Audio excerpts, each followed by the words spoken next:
Hoje estamos no nosso nono encontro do curso Filosofias, Mitos e Religiões. É um projeto de extensão universitária em filosofia da Faculdade de Tecnologia Mauá, FATEC Mauá, que pertence ao Centro Estadual de Educação Tecnológica Paula Souza, do estado de São Paulo. Hoje, em especial, o nosso tópico é filosofia africana. E ninguém melhor do que o nosso ilustre convidado aqui, o professor Basilelê. Vou fazer aqui uma pequena apresentação do currículo, mini currículo do professor Basilelê. O professor Basilelê Malomalo é pós-doutor em segurança alimentar e nutricional, doutor em sociologia pela Unesp, é docente e líder do grupo de pesquisa África Brasil, produção de conhecimento, sociedade civil, desenvolvimento e cidadania global, pela Unilab, Universidade Internacional de Lusofonia Afro-Brasileira, pelo CNPq, do programa Latitudes Africanas, da Unilab, pesquisador do Centro de Estudo das Culturas e Línguas Africanas e da Diáspora Negra, Cladim Unesp, da Rede para o Constitucionalismo Democrático Latino-Americano, Brasil, é membro do Comitê Internacional da Cadeira da Unesco, Educação Transformadora, Democracia e Cidadania Mundial, da UQO do Canadá e expert da plataforma Harmony with Nature da ONU, fundador do Instituto da Diáspora Africana no Brasil, o DDAB, e da Per Anki Nu, escola filosófico-teológica que visa preservar e promover o legado científico e espiritual Benas Kam. Então, esse é o mini currículo do nosso convidado aqui e grande amigo também de muitas andanças aqui por Universidade de São Paulo. Eu tive essa alegria aí de conhecer essa figura e esse grande intelectual aqui e esse grande militante, não só da causa negra, mas da causa daqueles que são mais explorados, infelizmente, né? Não só no nosso grande Brasil, mas América Latina, África, a parte mais pobre da Ásia, enfim, né? Muito bem, Basilelê, você é uma pessoa bem querida aqui, né, por onde passou. Agora você está aí na Unilab e também eu vi que você é professor convidado, né, em muitas outras universidades aí renomadas, né? E eu fico muito feliz de você estar conosco hoje aqui, de você ter feito aí um malabarismo e tanto para poder conseguir, né, essa noite conosco aqui, né? Eu sei que não foi fácil, mas, né, a gente fica muito feliz. Então, sinta-se à vontade. Eu vou chamar você de Baza, que é como, né, eu costumo te chamar, né, até um modo carinhoso também, Baza. Então, Baza, agora você aí com a palavra, eu vou ficar quietinho aqui, que eu quero muito também lhe ouvir. Então, Baza, passo para você aqui a Ok. palavra. Obrigado, professor Mauro. Obrigado, amigo. Obrigado pelo convite, né? Realmente demorou para ele conseguir essa agenda, mas quando se trata de amigos, né? E também de uma questão, uma causa pública, né? Expansão da democracia, educação é sempre bom, né? A gente estar junto, né? Sabendo que especialmente a Lei 10.639, no caso, no que diz respeito à questão de filosofia, né? Nós devemos sempre estar presente. Agradeço também quem está dentro da turma aqui, junto com a gente, e outras pessoas que vão vir para as pessoas que virão para ouvir essa gravação, né? Porque geralmente a gravação vira um documento, quase um livro, porque hoje nós temos também livros que são áudio. Então, em vídeo ainda melhor. Bom, acho que no Brasil, né, a questão da Lei 10.639, essa lei obriga as instituições, né, de ensino a colocar a questão da história e cultura africana e afro-brasileira, que vai se desdobrar em suas disciplinas, né, múltiplas, né, a depender de como se organiza os conhecimentos aqui no Ocidente, nas áreas de, digamos, história, literatura africana, história de África, filosofia africana, sociologia africana, né? Esse parcelamento de saberes, como a gente sabe. E esse movimento tem acontecido, né? Aos poucos, mas vem acontecido, mexendo com reestruturação de currículos, projetos nas escolas, assim por diante. A filosofia africana tem uma história muito longa, não é? Se estamos falando em termos da sua implementação no Brasil, a Lei 10.639, né? 2003, o caso, mas a gente sabe que as populações negras já vêm, em termos de seus saberes, né? De seus ancestrais, viabilizando isso tanto para as comunidades negras no país, como também para a sociedade brasileira, onde esses saberes ali estão presentes em todos os cantos, né? Ali em 2003, como dito, a Lei de 10.039, depois de outro acontecimento importante, em 2010, se publica, né? Se traduz os 10 volumes, os 8 volumes de História Geral da África, que estão lá atrás de mim. Isso também traz alguns conhecimentos. O debate sobre filosofia africana era longa, desde o continente, né? Algumas coisas que eu vou colocar para vocês aqui para a gente conversar.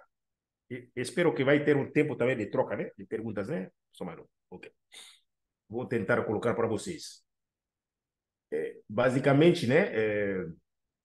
Bom, estou com algumas obras aqui que eu quero apresentar muito rápido, né? Uma delas aqui, eu acho que acabou de chegar, né? Os filósofos egípcios, né? Vozes ancestrais africanas, de Homotep a Akhenaten. Esse do professor Molefa Sanches. São livros já traduzidos agora, que estão chegando na editora, essa aqui é a editora Nancy. Para quem quer, tem a ver com o debate sobre a filosofia antiga, né? No continente, mas ele traz também um debate muito recente aqui. O livro de Maurice Macumba, que é um filósofo queniano, Introdução à Filosofia Africana, Passado e Presente. Eu acho que via Paulus, né? Você consegue? Ou ver aí também na Amazon. Esse outro eu acho que está um pouquinho difícil, né? A ideia de uma filosofia negro-africana, Marcien Toa, editora Nanjala. É? Bom, deve ter outros. Agora, eu faço parte de um grupo de filosofia africana no Brasil. Nós tivemos trabalhos muito novos, né? Como do Tiago, Catiúcia, uma nova geração, né? O Dará, a Debenha, uma nova geração de gente produzindo coisas muito novas. Isso em relação à filosofia africana no Brasil, certo? Preciso citar isso aí para situar, para não dizer que falta material. Tem algumas pessoas mais filósofos mais antigas, né? No Brasil que vem produzindo como Juan Flor, o Anderson Flor, que tem um site belíssimo, um site sobre filosofia africana, filosofia afrodiaspórica. Renato Nogueira faz um belíssimo trabalho. Tem outras pessoas, né? Nesse grupo que aqui, me desculpa, porque não vou lembrar de todo mundo, não. É um grupo de bastante gente. O Ivo, pessoa mais velha, né? Que está produzindo desde Paraná. Então, é um grupo que agrega mais de 40 pessoas sobre a filosofia africana. Então, o nosso entendimento, se alguém quer ainda se aprofundar, falando do Brasil ainda, né? Porque a filosofia africana, a gente pode dividir, quando eu falo de filosofia africana, na minha perspectiva, em ter uma produção no continente e em suas diásporas. Aí, a minha conversa vai ser sobre isso. Eu vou no continente, volto no Brasil e eu estou. Se você me perguntar qual é a produção na América do Norte, Colômbia, ou outro lugar, eu não vou ter muito conhecimento, porque é muito vasto, né? A gente também não pode conhecer tudo. Então, estou focando na questão do Brasil para vocês terem uma ideia, mais ou menos em termos de organização desses saberes, né? Ok. Minhas produções, né? Acho que esse é o último livro, Filosofia do Untu. Esse aqui, vocês, se colocar na plataforma nossa, onde tem alguns livros nossos, né? Do selo Polo Africanidades, vocês encontram esse livro para encomendar. Ele, acho, a minha última publicação, onde o meu diálogo tem sido com textos africanos, das humanidades clássicas africanas, se quiser filosofia africana. Então, o ensaio também sobre direito da natureza, que é um debate muito atual. Estou na frente aqui com a obra do professor Sérgio Bernardo, Direito e Filosofia Africana, Direito e Filosofia Africana no Brasil, Ancestralidade, Ubuntuidade e o Pensamento Calunga, como formador do repertório ético-jurídico brasileiro, via Nandiala também. Então, são várias obras chegando. Esse, no campo jurídico, é a contribuição de Sérgio Bernardo. Se ele está discutindo o direito afro-brasileiro do lado, eu acho que a minha última produção, ela tende a pensar o direito da natureza na perspectiva da filosofia africana, né? Aí a gente cria nossas categorias, né? Por isso. Bom, não vai ser a nossa discussão de hoje, não. Qual é a minha produção, o que eu faço. Bom, por nossa sorte, né? Eu tenho alguns slides, até para guiar melhor a minha apresentação, mas é somente um caminho, né? Vamos ver se vai dar certo, né? No que estou querendo aqui fazer sobre a maneira como quero apresentar para vocês a filosofia africana. Então, uma das maneiras é história da filosofia africana. Claro, aqui foi uma palestra que eu dei, partindo da proposta, né, do professor Diogo, que é um filósofo de Gabão, da primeira geração, assim, de geração de Teófilo Benga. As obras dele, ele está preocupado com a história da filosofia africana. Aí eu quero apresentar algumas ideias que estão nas obras dele. É claro que é preciso ir além dele. Eu vou tentar também fazer isso aí para situar. Então, ele tem quase, são algumas obras, né? Ok. Esse aqui, por exemplo, né? História da filosofia africana, né? No livro 1, o berço do Egito da filosofia. Essa é uma ideia básica. Qual é o debate? O debate na filosofia no mundo, quando eu falo filosofia africana, pensa sempre no continente e diáspora, certo? Sempre se ensinou que a filosofia tem uma origem grega, certo? Mas há muito tempo que nós sabemos que a filosofia não tem origem grega. De fato, a origem da filosofia ela é africana, por uma simples razão. A África é berço da humanidade, a África é berço das civilizações, portanto, é o continente aonde, digamos, a nossa espécie humana, né? O dito Homo sapiens sapiens, podemos também discutir. Será que os povos africanos eles entendem a razão da mesma forma que a Europa? Não. Mas, digamos, é o berço da humanidade, é o lugar onde o Homo sapiens sapiens vai emergir, é o lugar onde as primeiras civilizações, primeiras ciências vão se dar.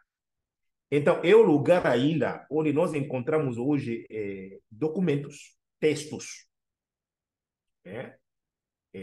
Bom, que alguns vão colocar o nome de filosofia, mas de fato são textos ligados à ciência africana. E a ciência africana se desdobra humanidades clássicas africanas e ciências clássicas exatas africanas. Isso, essa maneira de dividir é o que Cheikh Anta Diop vai fazer, Teofilo Benga e alguns autores. Então, não há separação. Departamento, filosofia está aqui, sociologia está aqui, matemática está aqui. Então, naquele momento, essa dimensão que hoje nós reivindicamos como a dimensão interdisciplinar, pluridisciplinar, o transdisciplinar, já está posto no continente. Tanto do Vale de Abi, conhecido como o Nilo, né? Então, estou dizendo isso porque Núbia, né? Núbia é a primeira civilização ali, sabemos, depois Egito, que sempre vou chamar de Kemet, porque esse é o nome dele, é, o país preto, o país dos pretos, Kemet, é isso o termo, não é? Que os gregos vão traduzir por Egito. Então, não está muito correto a palavra Egito. É a maneira como os gregos vão nomear. E ali você tem um problema epistemológico, filosófico, né? De silenciamento e apagamento.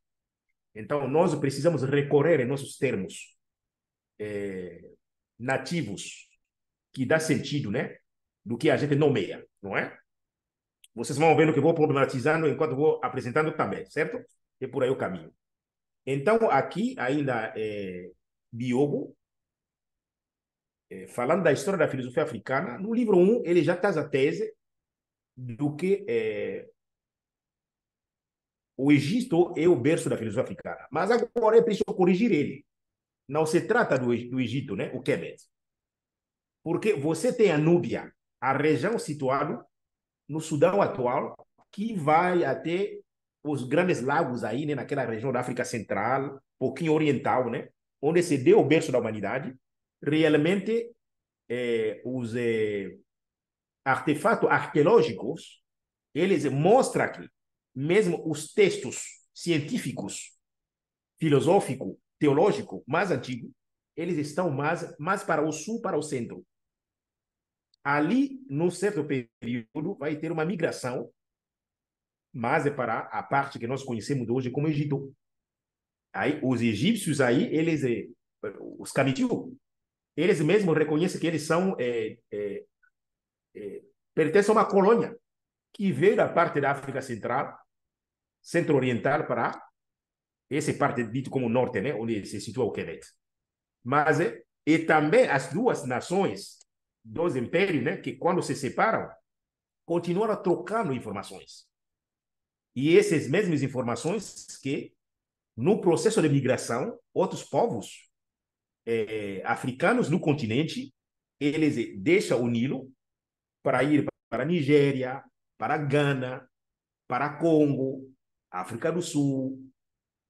Ali, a perspectiva filosófica do debate sobre a pluriversalidade, como também a unidade na diversidade de Diop, o conceito da pluriversalidade trabalhado na perspectiva de Ramossi é importante, porque é tranquilo, como vai dizer Diop, se a Europa, o Ocidente, reivindica a civilização grego-romana como a sua base da sua identidade cultural e filosófica, a África deve reivindicar Vale de Abi, no caso ele fala Egito, né, porque ele sempre usava o termo Egito, deve reivindicar, eu digo, o Vale do Abi como berço da sua inspiração filosófica, teológica, científica e de existência.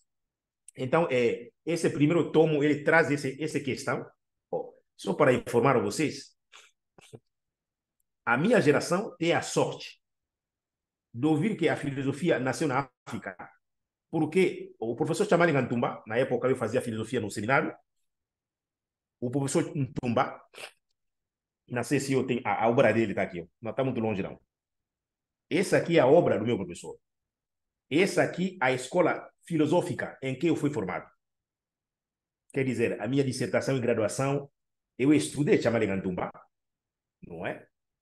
E se você vai ler os meus textos, né, o que eu faço é muito na base do método e até no estilo de pensar de Chamali Ntumba, da filosofia dito Bissuité, ou Bissuidade. Bisso significa nós, nós cósmico. onde basicamente ele acha que o real é composto o real ele é processual, multiforme e global, né? O real, do ponto de vista do entendimento africano. E esse real, para chamar em Antumba, ele é composto do divino humano e o cósmico, o divino humano. Isso que eu vou desdobrar na minha escrita filosófica científica como as três comunidades particulares: a comunidade sagrada ancestral, a comunidade universo natureza e a comunidade Banto, de seres humanos. Esses três comunidades particulares que formam a comunidade maior, comunidade Ntu, NTU. Ntu, nada menos do que e ontos. Os gregos, eles vão aprender. Ontologia, ontos, Ntu, é a força, energia primária que dá vida a tudo que existe. Não tem novidade. Isso aí está posto. Qualquer texto africano que você lê, qualquer texto africano, a depender do que você quer ver, você vai ver o que estou falando. Não há novidade. Então, quando ainda estava estudando a filosofia, eu aprendi que a filosofia sai do continente africano. Ele nasce no continente, depois ali. Ramos, ele chama atenção sobre o fato de que bom, não vamos entrar nesse papo, filosofia nasce aonde? Então, vamos falar da pluriversalidade. Isso, qual é a ideia desse? É que onde tem seres humanos, há filosofia. Aí, para você não começar a fazer essa briga. Então, se os europeus dizem que tem a sua filosofia, ótimo. Astecas, Yanomami, os, os Balanta, todo o povo diz que tem a sua filosofia, tá, beleza. Há filosofia onde tem seres humanos. Mas agora, essa filosofia tem o seu proceder, que é diferente. Certo? Mas, se você dialogar com agora o Ramose, do ponto de vista histórico, Ramose, nós sabemos que a África é berço da humanidade, portanto, berço da filosofia. Mas também não queremos dizer que muita coisa, mas nós sabemos, a história também informa que a maioria de filósofos gregos, eles vêm até o continente africano para aprender. Isso está posto. Isso está posto. Isso está posto uma outra obra, né? Eu acho, não sei se esse aqui, sobre o roubo, né? Da filosofia africana, também foi publicado pelo. Eu tenho algum lugar aqui. Foi publicado pela editora, tá aqui, Nancy. São obras que estão chegando. Legado roubado. Filosofia grega e a filosofia egípcia roubada. A obra de George James. Esse aqui, ó, já foi traduzido. Mas eu sabia desse debate através da obra de tanto de Cheikh Anta Diop como de Teofilo Benga. Esse aqui, Teofilo Benga. Qual é a obra dele? O Egito, a Grécia e a Escola de Alexandria.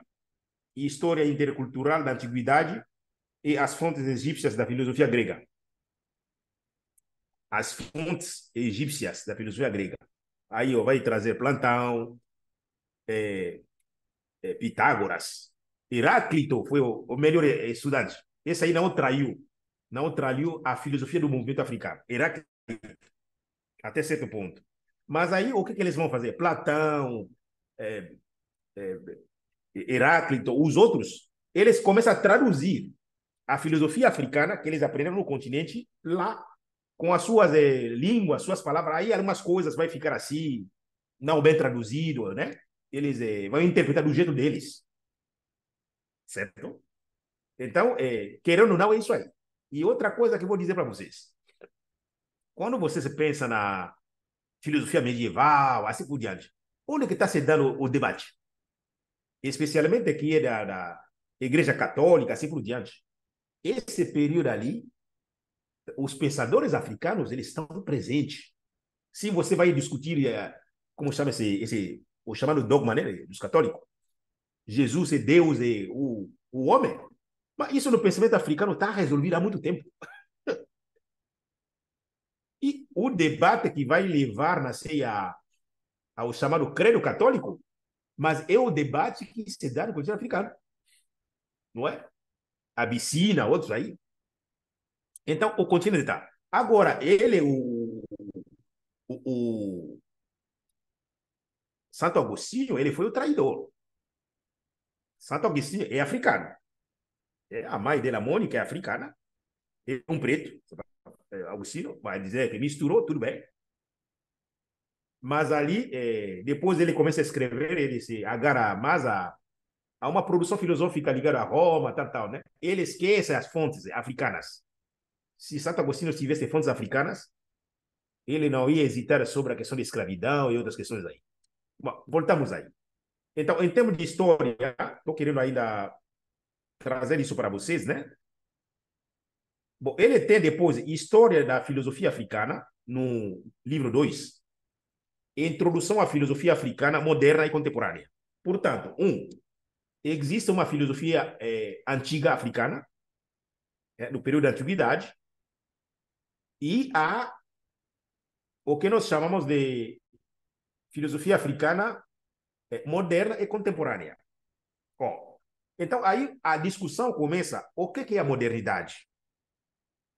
Só que essa maneira de periodizar é um pouquinho complicado. Se você olhar a modernidade do ponto de vista da Europa, lembra o grande debate do grande Dussel, Henrique Dussel, que acabou de deixar a gente? Né? Quando ele tensiona, né? Mas a modernidade do ponto de vista agora da América, da Abiayala, né? Aí você tem outro paradigma, né? Mas é comum que essa ideia de modernidade ele venha com uma carga ocidental, né? Desse homem racional, como se a Europa inventou uma coisa. Nada disso aí, não. Não tem nada a ver. Não tem nada a ver. Vamos ver um pouquinho. Se você pega, vamos pegar Renascimento. Renascimento que ele vai conjuntamente com expansão marítima. Não? Bom, aí tem o debate, se vai começar lá, século XII, XIII, se forjando, século XIV, século XV, século XVI. Você tem um processo, né? Que não é somente colocar aí. Você tem o Renascimento, né? As dinâmicas de mudanças que estão acontecendo em Itália, pouco de Espanha, França, tudo beleza. Mas quem leva a filosofia grega? Porque os gregos não são vistos como europeus, né? A Europa nem existia. Quem leva a filosofia grega? São os árabes. Para o que vai vir a ser a Europa, né? O Ocidente. Mas, Netflix acabou de lançar o filme sobre Cleópatra. Mas, Roma, nós sabemos hoje, mesmo o latim, é uma língua africana. O latim é devedor das línguas africanas. O latim, mesmo a civilização, tanto a civilização grega, as estruturas gregas é muito, como as estruturas romanas, de organização, eles é tudo se inspira lá no Quebec. Volta de novo a ler isso aí para vocês verem. Bom, claro que os povos que estavam lá vão traduzir o que eles aprendem na África do jeito deles. Como vai dizer a professora Azangeli, eles vão fazer uma cópia mal diagramada. Eles aprendem, mas não aprenderam muito bem, não, com o paradigma africano. Por isso, tudo bem, ele chegou lá. Então, estava querendo dizer, os árabes, eles levam ainda alguns filósofos gregos para a Europa, para o Ocidente, o que vai ser o Ocidente. Uma parcela da ciência, eles levam para lá. Bom, depois agora, né, com a reorganização, né, tanto da Espanha, depois Portugal, né, as caravelas, que tem a ver com a tecnologia, né, a republicação da bússola, a bússola como a pólvora, né, isso leva às navegações.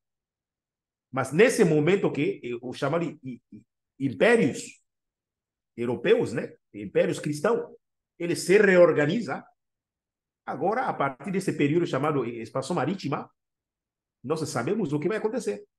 Do lado, a fonte de inspiração de pensar o mundo, o cristianismo dá a base, podemos colocar século XIV, XV, XVI, 1492.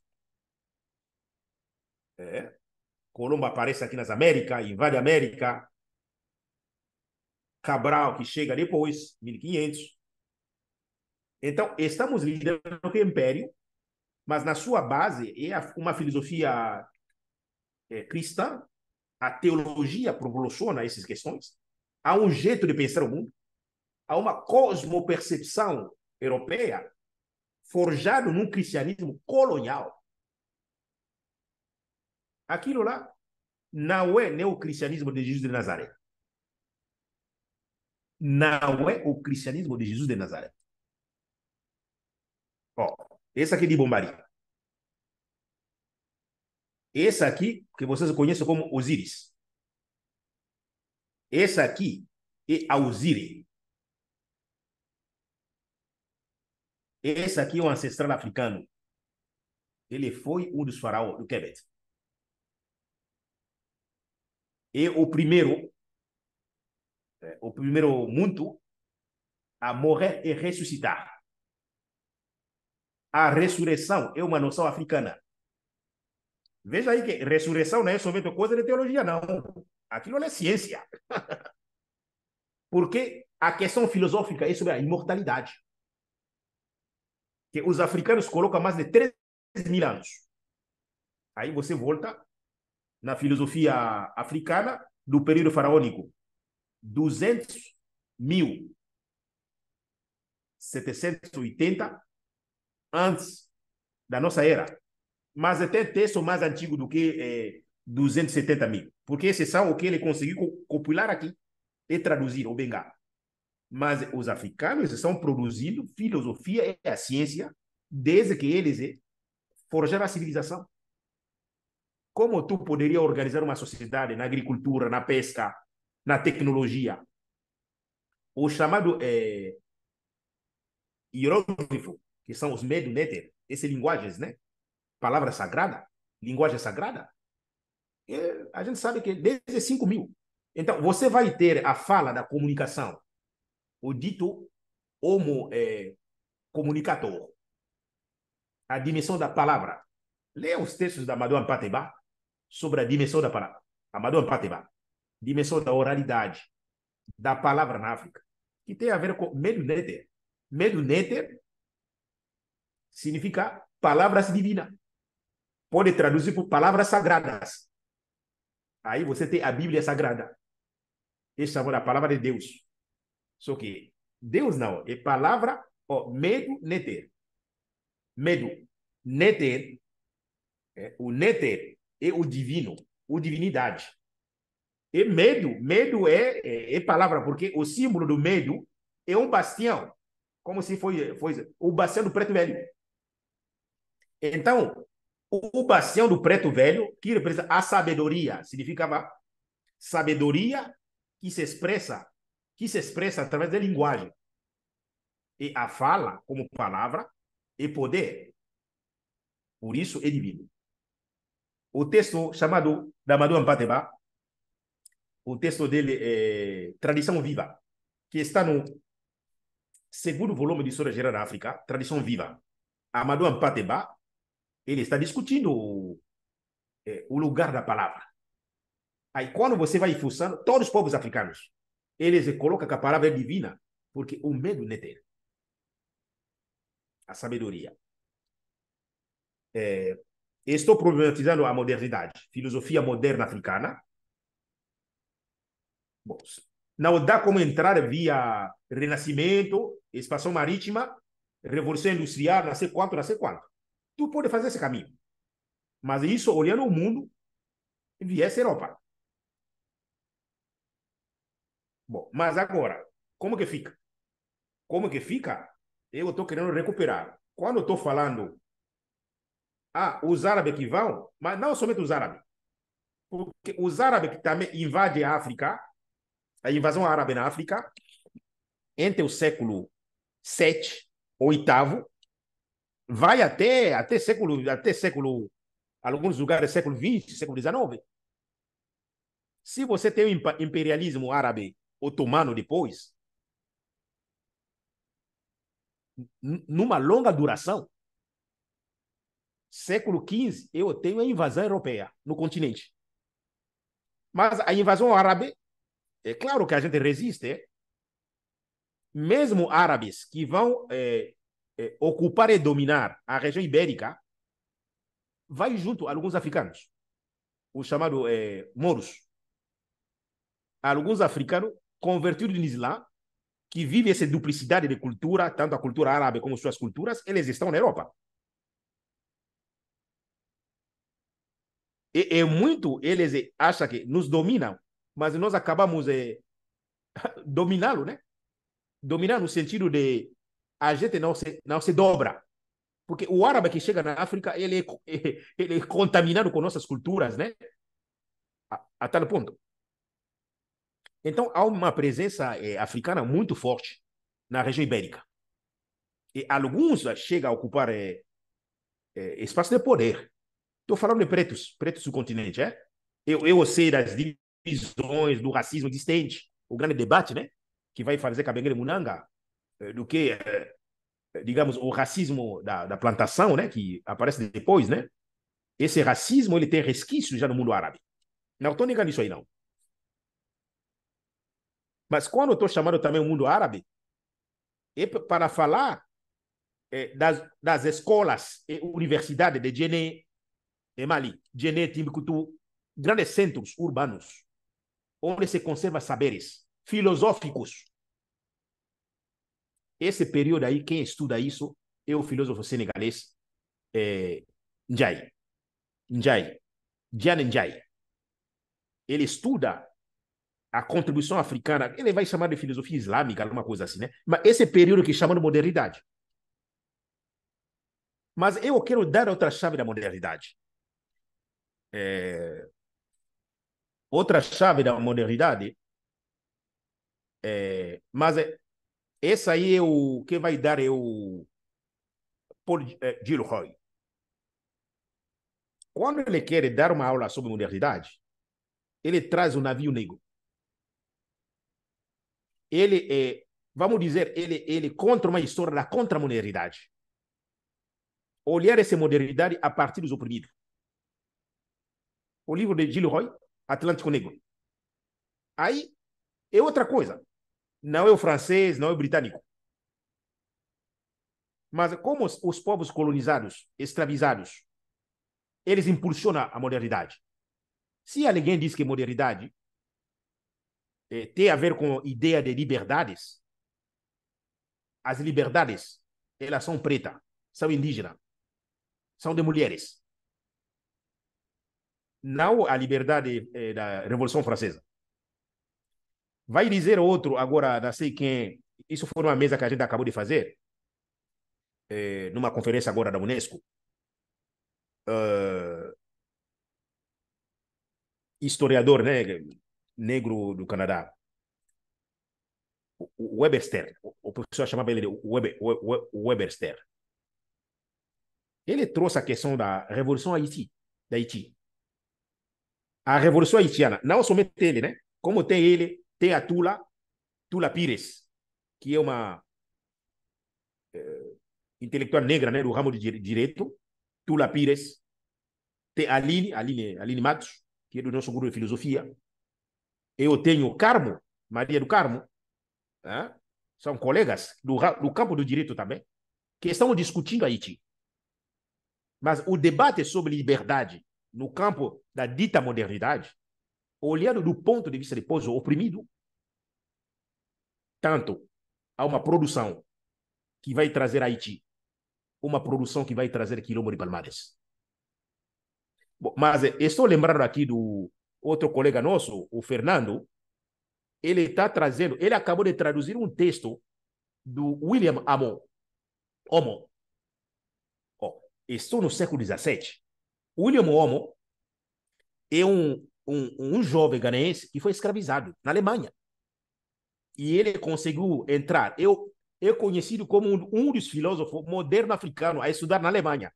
E o texto é sobre, se não me engano, a não separação entre mente e o corpo. Ele está discutindo com os filósofos desse período. Mas eu posso trazer também o. Vamos trazer Firmin. Firmin, o haitiano. Quando Gobineau escreve o livro dele sobre desigualdades das raças, Firmin dá resposta a Gobineau, escrevendo um livro sobre igualdade de raça.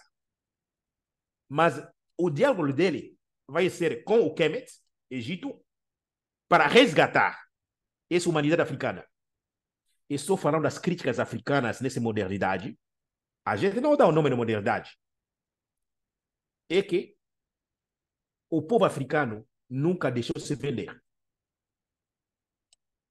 Mas a chave da nossa liberdade nessa perspectiva não houve nem do direito do homem francês, nem da Revolução Industrial, nem da Revolução Francesa.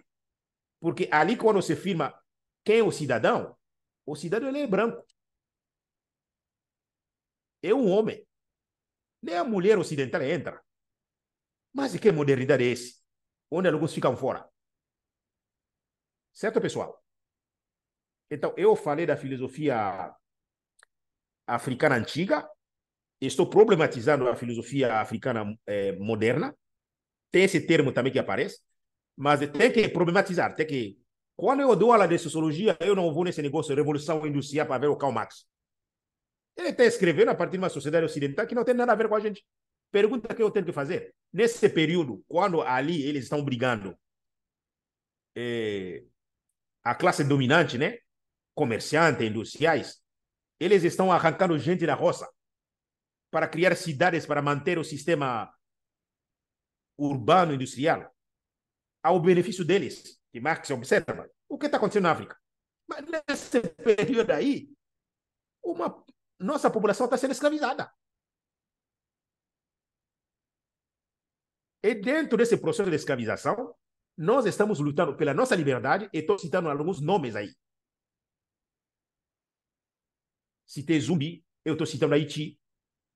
Não? E outros lugares, quando você vai pegar a história negra na perspectiva filosófica, você vai entender. Alguém vai dizer isso não tem a ver com filosofia.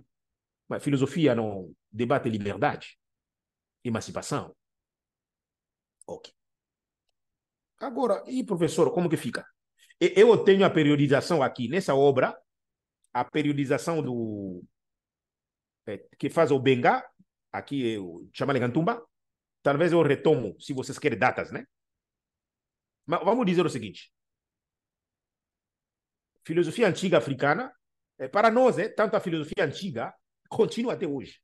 A gente está dizendo o seguinte: o ancestral está presente. O que se fazia em Kemet, Kemet está presente. Nós somos Kemet. Kemet está nos terreiros de Candomblé. Kemet está em samba.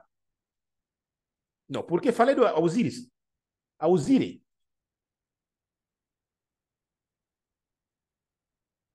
Não é teologia.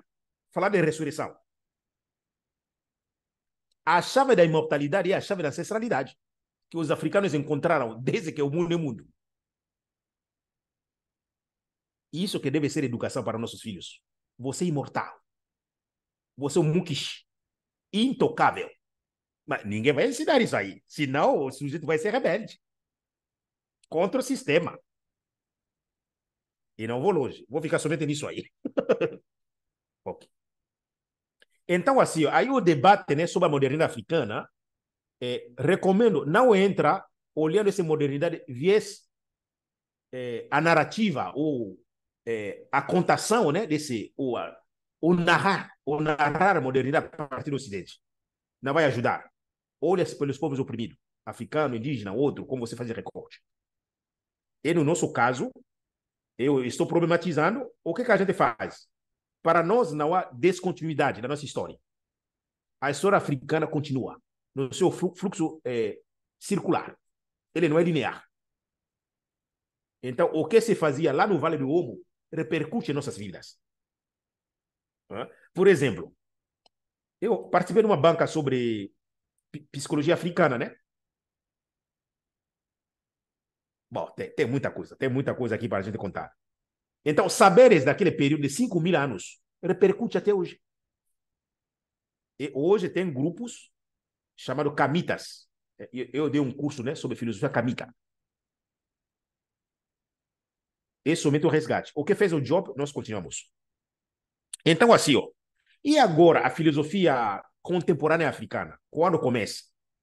Aí também depende.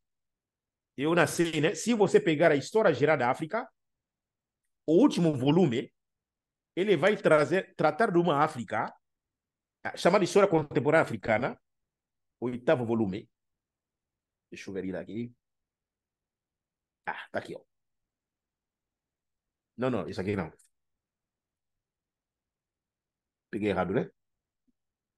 O último volume, momentos urgentes, acho que eu vou encontrar. 1935. Queria mostrar o desenho que é bonito para vocês. Esse aqui não. Momento só.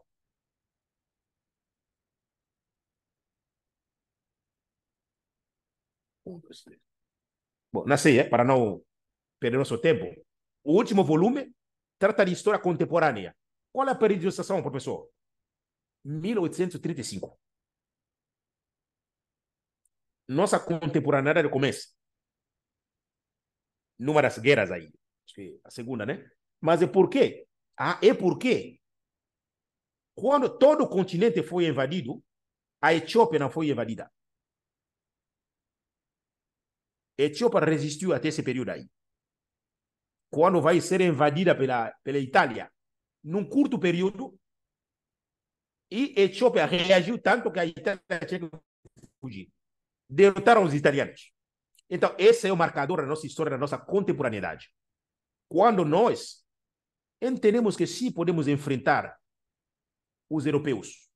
Agora é a segunda versão dos impérios, né? Lembra os antigos? Espanha, Portugal, no chamado Idade Medieval.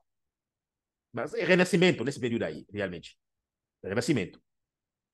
Agora, os impérios do século XIX já é na colonização. Aí que estou contando a história da Etiópia, que vai derrotar, a Etiópia derrota Itália. Aqui, ó. A África desde 1985. Essa aqui é a história contemporânea africana. Ele começa aqui. Esse período, tanto da Primeira Guerra Mundial como da Segunda Guerra Mundial, é importante para nós. Porque eles vão nos colocar nos exércitos, né? Eles criam guerra, quer dizer, Alemanha, França, entre eles aí. Aí pegam os povos colonizados, eles nos botam no exército.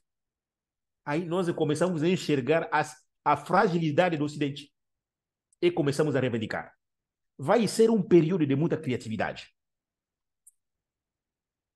1930, nasce o movimento da negritude, criado por Senghor e Césaire, grandes filósofos, intelectuais. Onde? Quartier Latin, em Paris, sofrendo racismo, discriminação. Oh, meu irmão, tu vem de Martinica. Ah, esqueci de Leão Damas. Tu vem de Martinica, tu vem de Guiana. Eu venho de Senegal. Solidariedade africana. Se junta através da pluma, do escrever. E nesse período se recupera também as artes africanas, que vem à tona. Aí você tem instrumento de filosofar. Você filosofa, você pensa com a arte. Você pensa com a literatura. Você pensa a política. Você pensa o destino de seu povo e do mundo. 35 é uma saída. Mas é para você entender também o movimento da negritude. Eu tenho outros movimentos. O panafricanismo, né? Dubois, o Marcus Garvey. Né? Lá no início do século XX, 1900, começam os movimentos. São congressos panafricanistas de intelectuais africanos do continente da diáspora. Aliás, o penúltimo, né? Teve lugar aqui em Salvador. Por isso eu estou dizendo para nós a história não acabou. É a mesma história. É a mesma história. O Reino do Congo está presente aqui. Vai no Candomblé aqui para você ver o Reino do Congo. Vai no Candomblé para você ver o Oyo, para você ver o Beni. Vai no Candomblé aqui dos Vodun para você ver o Beni. Diga a exposição, de exposição feita agora sobre Beni, junto com Mateus Aleluia. Estou aqui na Bahia. Eu acho que você está me acompanhando. Se a Europa acha que a história é linear, é uma coisa, não tem nada a ver, não. Nós que somos povos ancestrais, tudo é circular. Eu acho que o que está acontecendo lá em Gaza, vocês vão ver se o povo palestino não vai vingar. Eu acho que eles também têm essa noção mais circular das coisas. Ali, a história contemporânea, no meu entendimento, né, o que eu acompanho na debate sobre história, esse período aí, até nós hoje. Mas tem essa periodização somente para você ter algumas balizas. Tem uma filosofia antiga, é antiga até onde eu nasci. Será que história ancestral é antiga? Nasci. É antiga no sentido que nasceu antes.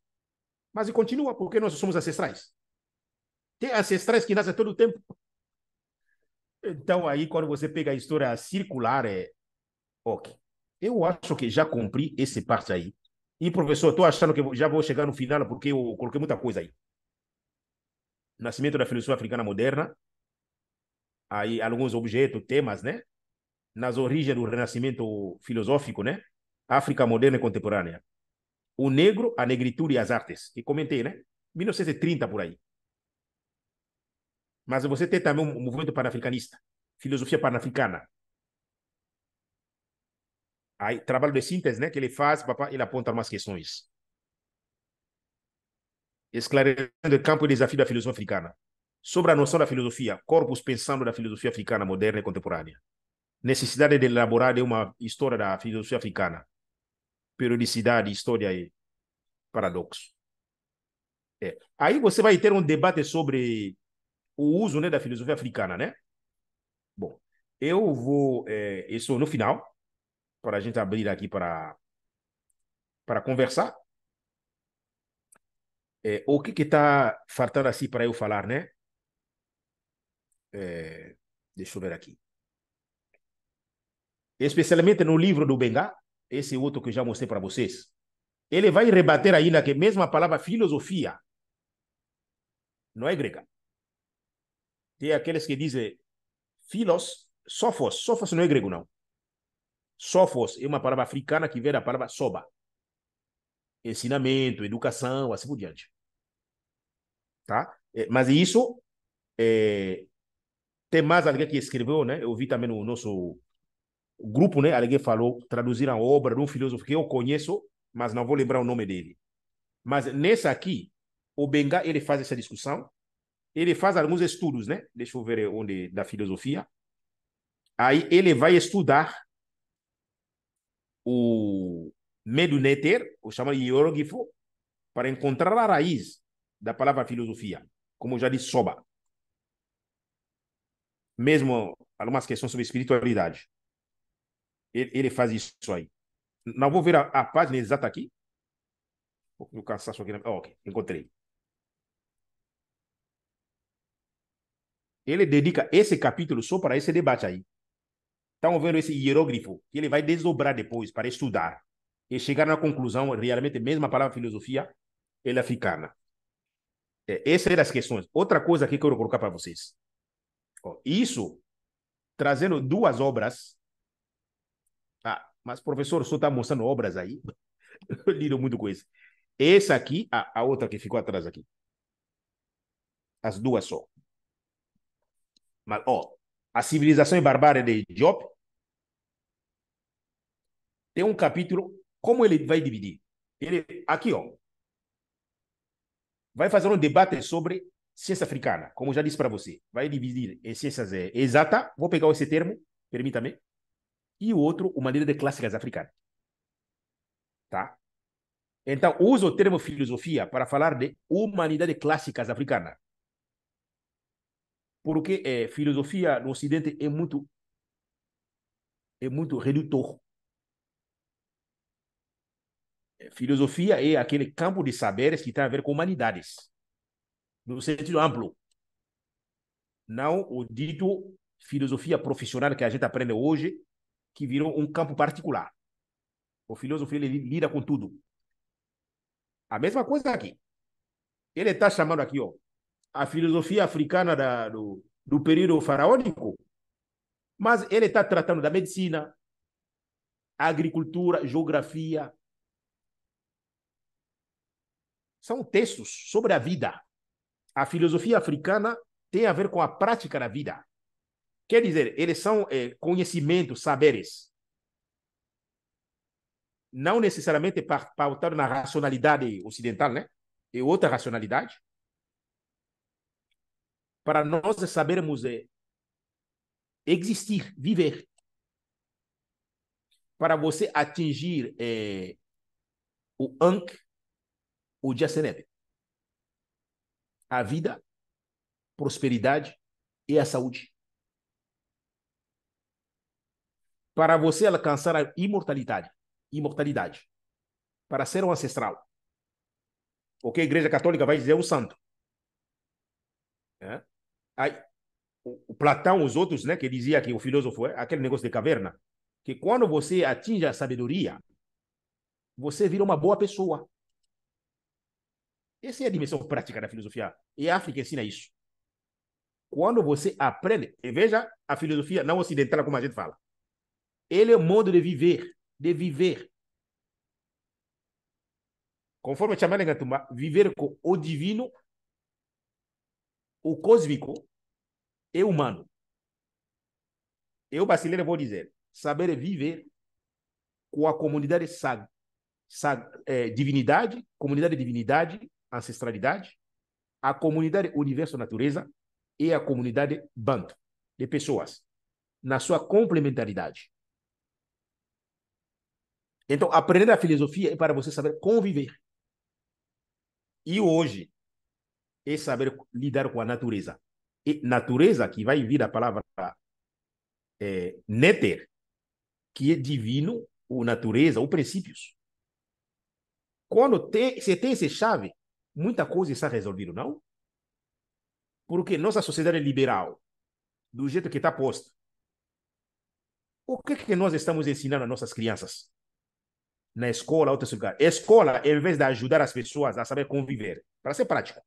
Sociedade brasileira, multirracial, multicultural. Aí, a escola virou lugar como bomba.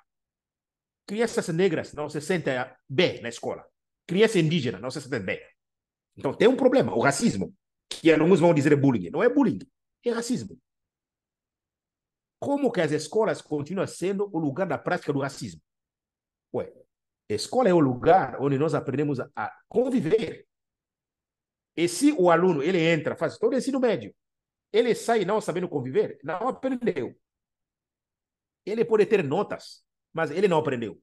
Porque vai ser o mesmo e vai ser um profissional de qualquer área, vai reproduzir o racismo. Depois falamos do racismo institucional, estrutural. Porque a branquitude é tão acomodada, que não quer abrir seus privilégios, discriminar, como vai dizer Cida Bento, discriminar. A discriminação por interesse.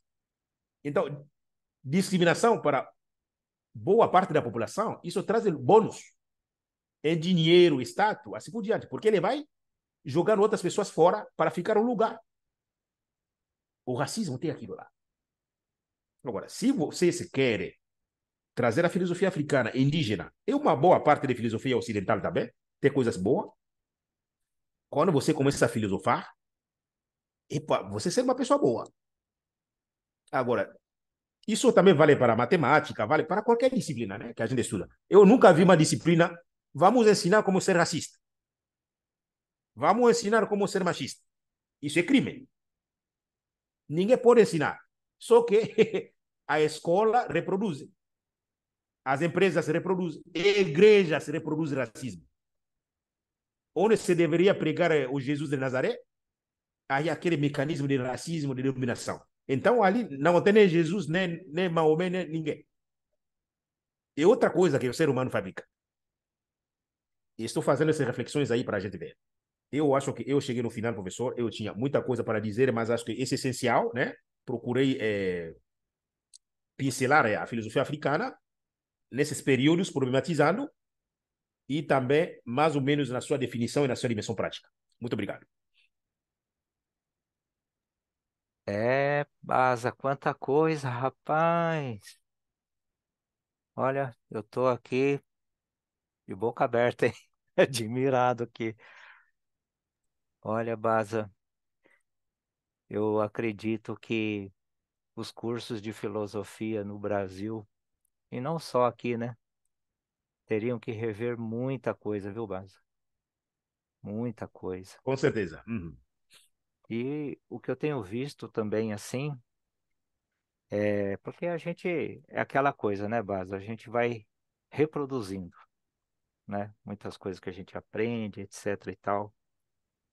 Agora, de tudo que você estava falando, essa coisa da filosofia, né? A filosofia que ela não se presta a formar um ser humano íntegro, ou um ser humano bom, ou que luta, né, por justiça social, enfim, não é filosofia, né? Não é filosofia. Bom, Baza, eu vou fazer assim, eu vou abrir aqui para perguntas. É, nossa, eu tô, olha, Uhum. por mim você continuava Não, não. Hoje, essa é a base. Eu falando o gostaria curso. de sugerir o seguinte: vamos ficar em uns 30 minutos, né? Porque eu Sim, vou precisar sim. descansar Não, claro, um claro, pouquinho, né? Baza. Vamos pegar uns 30 minutos aí para conversar. Teremos mais espaços, né? E Sim, agradecer as pessoas que chegaram. Estou vendo Mamadou, sim, Ana, né? Carolina. Algumas pessoas no nosso grupo também que chegaram, né? Fico agradecido. sim, Né? Vamos trocar um pouquinho. Eles sim. também falaram, não é? Sim, bem-vindos, bem-vindas todas aí. Ô, Basi, eu queria te fazer uma perguntinha também. Posso aí? Vamos lá? Mas, assim, eu particularmente, bom, você sabe, né, que eu estudo o Nietzsche, né, já tem um tempo, etc e tal. O Nietzsche, ele faz uma crítica a muitas coisas também na filosofia ocidental. Eu vejo que o Nietzsche também tem uns escorregões, né? Afinal de contas, ele é criado naquela tradição alemã, europeia, enfim. Mas uma coisa que eu vi de interessante nele, e também tem a ver com o que você falou, é da questão do Heráclito.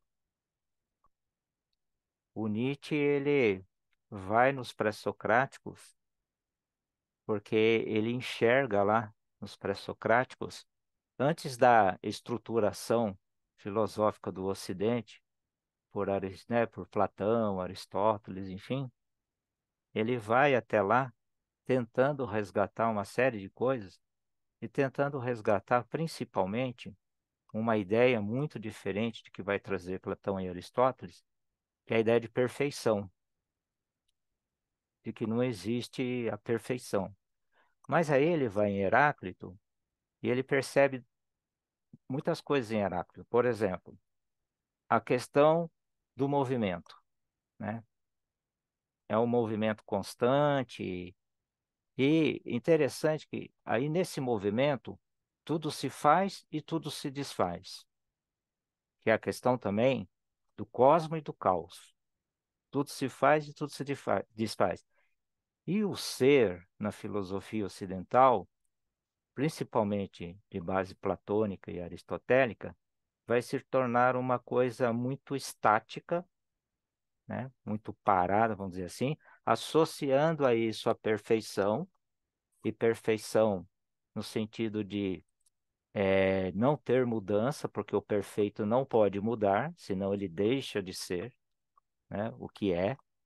Então, o Nietzsche ele vai pegando essa questão toda e aí ele vai chamar de devir, né, e vai trazer isso para dentro da filosofia ocidental, desbancando.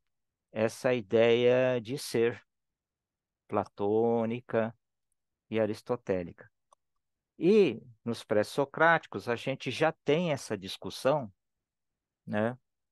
Agora, em Heráclito, especialmente, o ser, ele nada mais é do que um flash no devir.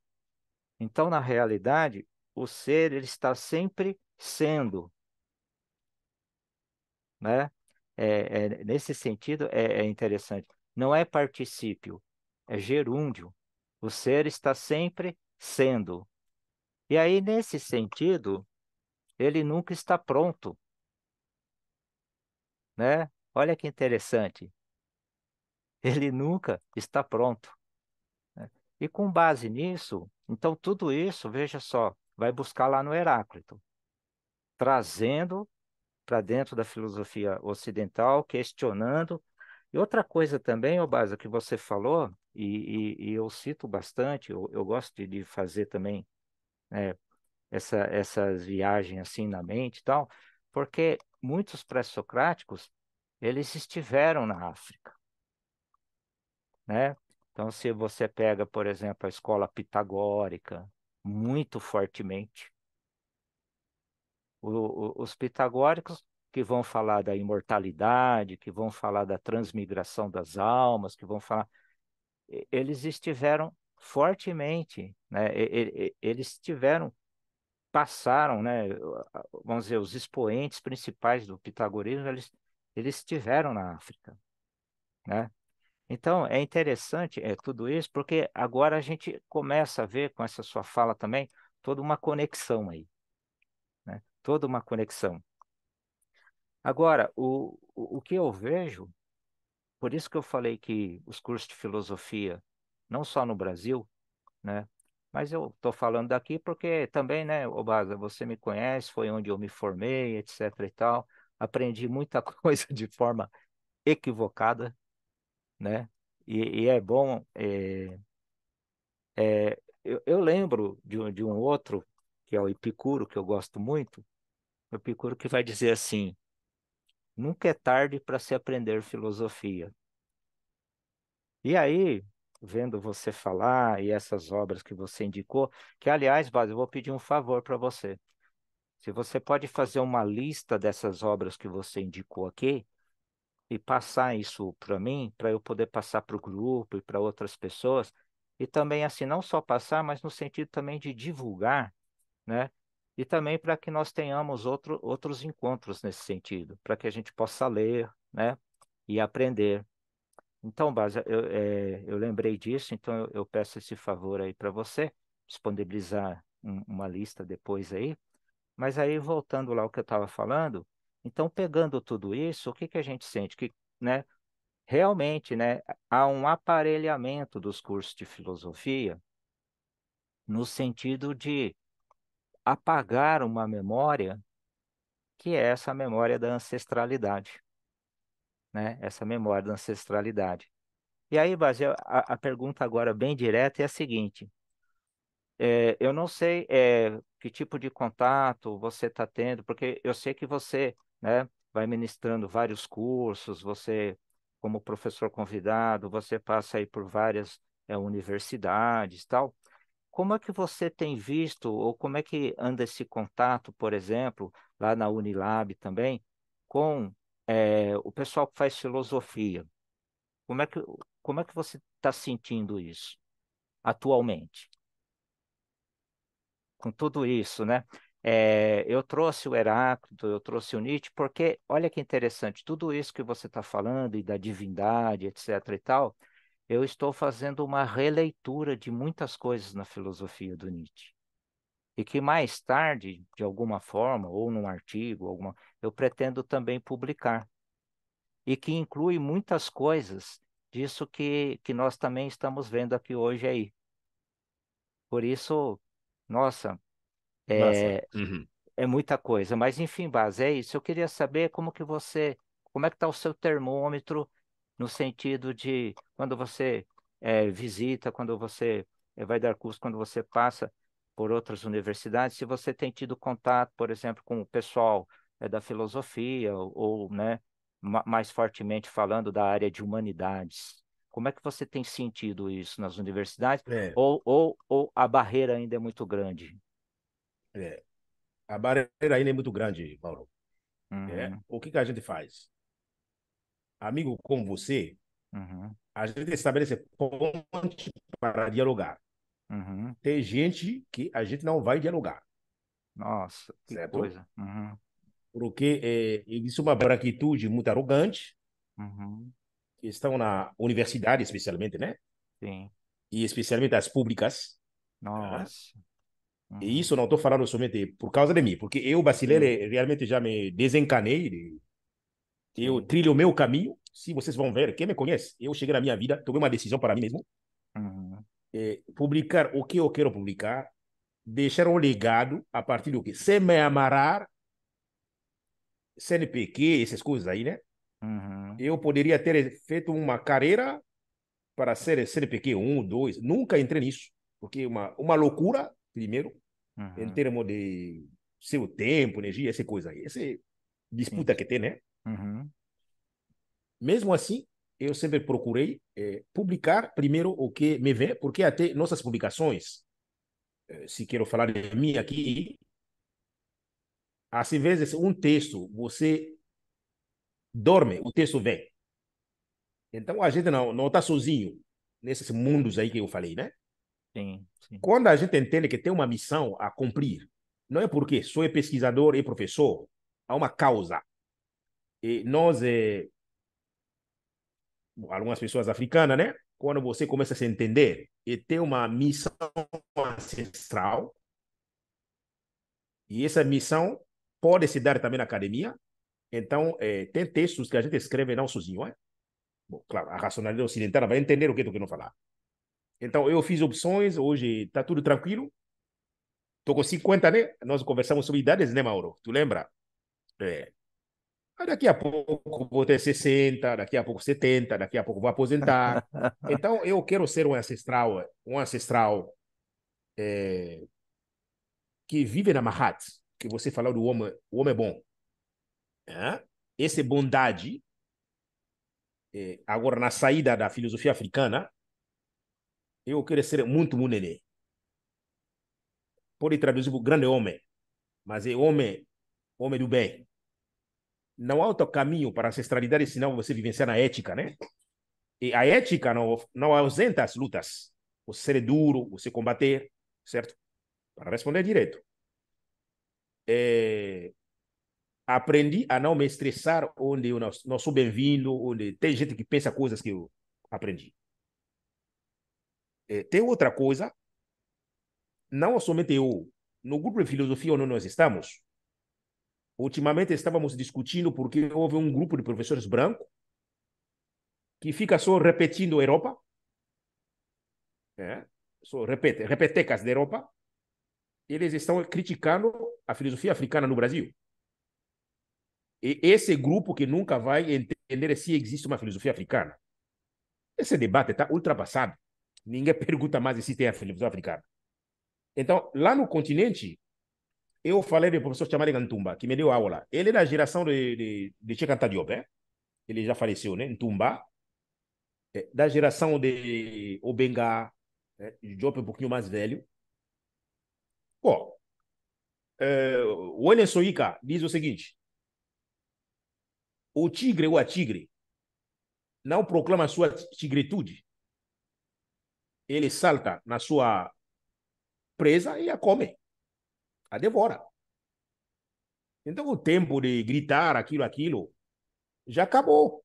O debate, a filosofia africana, foi fechado com a obra do Bimuni Quest.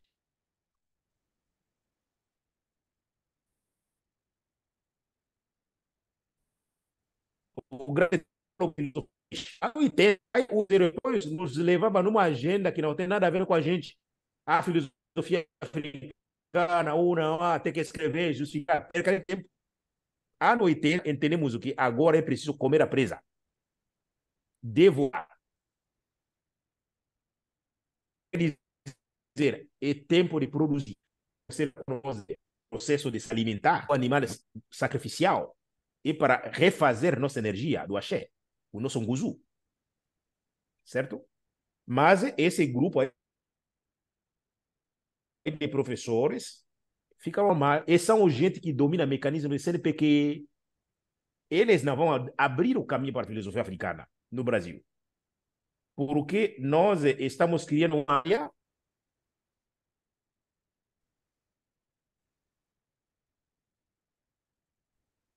autônoma. Esse departamento cria curso, assim por diante. E a filosofia ocidental vai perder. Realmente vai perder. Ok. Isso do lado. O outro, amigo, só para a gente dialogar, professor Mauro. Bom, é bom, né? Tem outro filósofo africano que fala de Nietzsche, não vou lembrar ele. Ele está em algum lugar Aham, aqui. Uma obra aham, muito boa, que me uhum. foi indicado por outro amigo meu, Ivan, que é professor aqui da UFBA. Talvez você se conhece. Vocês são Ah, nietzscheanos, né? sei, sei. Ivan Maia. Aham, Ivan Maia que me apresentou esse autor, agora não lembro o nome dele. Mas é bom. Mas agora, uma coisa assim que eu diria, né? Ó, quem me conhece, eu sou sempre pronto para um diálogo intercultural, transcultural, eu sou pronto. No que sentido? Brasil multirracial, Brasil intercultural, o mundo. Mas eu também tenho algumas causas que têm a ver com o meu povo, com a minha comunidade. Minha comunidade não quer discutir interculturalidade. Nós temos algumas questões nossa, uma agenda nossa. uhum, Então, o que a gente entendeu? Não vamos entrar na agenda que a Europa quer que a gente entre. Nós temos, e não sou eu a dizer, um Tundi já falou, filosofia africana é composto de conjunto de texto produzido pelos filósofos e filósofos africanos e validados por eles. Não é agenda ocidental, da França, outros. Beleza? Então, assim, ok. Mas agora, eu gosto, por exemplo, de fazer mesas. Eu fiz uma mesa ultimamente, né, com alguns colegas meus, né, sobre direito da natureza. Isso foi em Fortaleza, com Fernando Dantes, a Germana Oliveira, a outra Oliveira, Vanessa Oliveira, alguns colegas meus, Williams, professor Williams, a maioria pessoas brancas. A gente senta para debater direito da natureza, vendo outras paradigmas. A Mani, professor Amani, que é boliviano, um grande intelectual boliviano. Eu gosto dessas mesas, mas eu sei que há uma pauta africana no continente e na diáspora. Não posso perder isso para entrar nas outras agendas mais globais. uhum, Mas eu transito entre o que está acontecendo. Mas agora, em relação à branquitude, eu não vou sentar com pessoas racistas, pessoas arrogantes. Eu não vou sentar, não vou perder tempo. uhum. É? Agora, professor Mauro, há algumas questões que você colocou, eu prefiro fazer um caminho do paradigma africano. Vou explicar para vocês aqui, né? Que estão ouvindo. Por que assim? Me parece que essa percepção não é somente a minha. A geração de Teofilo Benga, Chekanta Diop, Chekanta Diop, nessa obra que eu apresentei, ele tem um diálogo com Jung. Jung. Às vezes, esse Diop, para explicar coisas, ele tem que fazer um caminho discutindo com uma literatura de egiptologia ocidental. Era o tempo deles. Ele tinha que se firmar, justificar. Eu acho que nossa geração não precisa mais. Porque tem uma literatura científica africana, do continente como da diáspora, que resolve nossos problemas. Então, a gente pode entrar somente nas bibliotecas africanas do continente como daqui para resolver nossas questões. Por exemplo, aí você trouxe algumas questões filosóficas. Você falou de Heráclito, né? Heráclito, movimento, assim por diante. Bom, Heráclito, ele, até certo ponto, é um bom intérprete. Mas, é claro, Heráclito, Platão, Pitágoras, os outros, eles tinham que reler o que aprenderam com a África nas culturas deles. Fizeram esse caminho. Mas eu acho que nossa geração não deve fazer aquilo lá. Eu não vejo sentido para eu falar de assunto africano, eu tenho que trazer Karl Marx, Platão, não tem nada a ver. Isso vai criar problema. Estou dizendo isso, não sou somente eu, não. Pessoal, que estão me ouvindo aí. fizemos uma mesa, que acompanhou uma mesa que eu fiz com o professor Abraão, o Abraão e qual é a professora? Uma mesa sobre psicologia africana, né? Ele ficou psicologia, africanidade e ancestralidade. Nós entendemos, por exemplo, é, é, eu trouxe um conceito que eu vi numa banca, alguém lançou o conceito de inconsciente ancestral. Aí, tanto a professora Luísa e o professor Abraão me disseram, esse negócio de psicanálise aí, não traga Freud aqui não. Isso vai dar confusão. Não dá como entender questão de terapia, psicologia ligada à população negra, trazendo Freud, vai criar problema. O conceito de inconsciente é problemático. Nem Jung.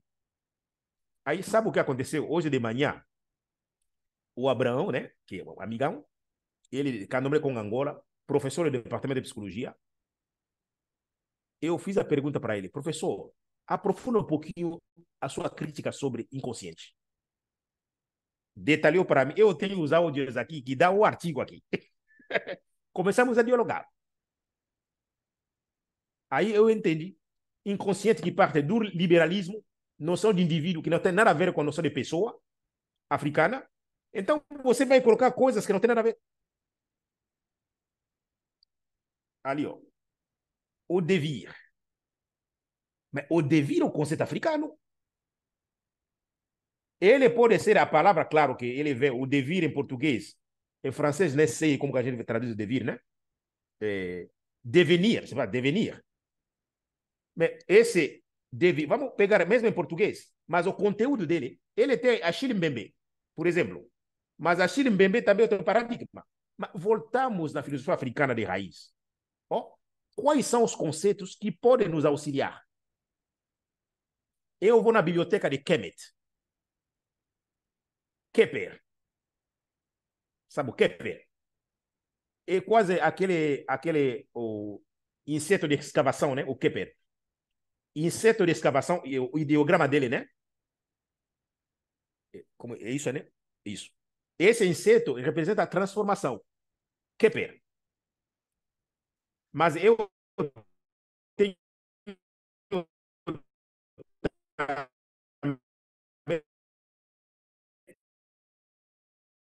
o conceito de né? Ramos vai traduzir essa palavra por ser sendo, para falar do movimento. Então, o ser é sempre um ser sendo. Melhor maneira de traduzir o ser nas cosmopercepções africanas, ou filosofia africana, é ser sendo. É, being, em inglês mais ou menos assim que ele dá. Depois tem detalhe. Mas eu, junto com o professor, que já falei, o professor o Ntumba, Marcel Ntumba, não, ele não gosta da palavra ser, porque vai cair na ontologia e ele acha que, bom, claro, Ntumba ele está numa produção bem intercultural, porque ele traz alemãos, ingleses, ele tem uma biografia muito grande, mas está pautado também nas bibliotecas africanas, não é? E ele vai pegar especialmente texto de Kemet e da tradição Luba, chamado Bíblia Negra, para ele mostrar a filosofia do movimento. Então, ele vai trazer o conceito do real, em vez do ser, o real que é processual, multiforme, global, plural. Mas na base disso, quando você vai lendo Chamalengantumba, a filosofia do bicho, ele engala, bicho significa nós. É nós cósmico. Esse nós cósmico que representa o real nas cosmoversões africanas tem a ver com a conexão e complementaridade entre o divino, humano e o cósmico. Lembra que eu já falei? Esse é Ntumba. Mas eu posso ir na biblioteca Yorubá. Exu. Exu digamos, o conceito que pode explicar o movimento, a vida. Ó, eu tenho aqui Kepler, Ubuntu, Bissoidade, eu tenho Exu. Se eu juntar esses quatro, tenho quatro tradições. Filosoficamente eu resolvo. Agora, quando você pega todos eles aqui, você não encontra a perfeição. Você começa a ler sobre filosofias, né? Alguns chamam de itãs. Não encontra a perfeição. O movimento. Ó, vou trazer outro conceito. É, tempo, tempo, tempo, que é um quisi, mas entende como ideograma, como essa entidade dos espaços como Angola, tempo, que é um quisi de movimento. Movimento, ele é circular. Movimento, ele pode ser caos. Mas o movimento, ele pode ser também a ordem. Outra maneira de perceber isso no esquema africano, estou pensando aqui no Bengá, para pensar a realidade, né? A gente fala, digamos assim, ó, a ontologia africana, na perspectiva de Kemet, está pautado nos Neteru e Neteret. Neteru e Neteret, vamos traduzir por divindades, certo? Bom, essa é a palavra que eu encontro. Digamos, entidades que forma o que eu traduzo como a realidade, né? Eu traduzo por comunidade em tu, né? Esse conjunto de seres particulares, né? Digamos assim. Então, ali, o que a gente percebe? Há uma noção da unidade na multiplicidade. Mas essa entidade uno inune as águas, onde tudo começa. É a energia primordial. Água de Calunga. Aliás, ia pegar. Tu queres discutir movimento? Eu posso discutir cosmograma Bakongo de Calunga, de Akenga. E a noção de ginga de Calunga. Saber gingar na linha de Calunga, como vão dizer o capoeirista. Isso está no meu texto aqui, esse texto que eu falei para vocês. Não vou ter muito detalhe, não, a cabeça já está cansada. A algum lugar vou trabalhar a noção da ginga, mas eu aprendi com o mestre Cobra Mansa, quando ele apresentava esse Diakenga, cosmograma Bakongo, saber gingar na linha de Calunga, a ginga, parava, ginga é saber se movimentar. Como eu disse, viver é saber se movimentar. Mas movimentar-se, ele não é somente tranquilo. Às vezes tem confusão, às vezes tem ordem, tem harmonia, assim por diante. Mas agora tem uma coisa muito importante que deve nos guiar nesse gingar na linha de Calunga, na linha de existência. É preciso pautar o seu comportamento na Mahat. Mahat, que é essa ordem ética, é a ordem da ética. Então, se nós, seres humanos, mesmo divinidades, são imperfeitas, não devemos deixar de nos guiar pela Mahat. Mahat é harmonia, reciprocidade, solidariedade, generosidade. É tudo isso aí. Essa é a ordem aí de Mahat. Então, nós aprendemos. Aí você pode começar a equilibrar. Nem falei de outro elemento interessante para você pensar, que é o Set, é a entidade do desordem. Ele bota desordem no sistema da existência. Mas vai matá-lo? Não, não precisa matar. Você precisa somente controlar. Saber lidar com os caos. Bom, finalizo, né? Quando a gente, na mesa que fizemos sobre. A mesa foi sobre viver em harmonia com a natureza. Mas é preciso saber viver com desordem na natureza. Mas qual é a saída? Não é destruindo a desordem. É saber como conviver. Oh, desordem, ele pode ser uma desordem psíquica, espiritual, corporal, né? Uma doença. Tu passa por um problema psicológico. Não acha que é final, o mundo acabou. Mas é quando você está vivendo no caos, mas aí avós ancestrais, aí você tem muitas sabedorias que você começa a puxar dessa filosofia. Quando tem o caos, é o tempo de fazer silêncio. Quando tem o caos, é tempo de respirar. Porque se você vai caos contra caos, aí você não consegue ter saída. Certo? Eu acho que mais ou menos consegui responder, né? Porque você também me permitiu, professor.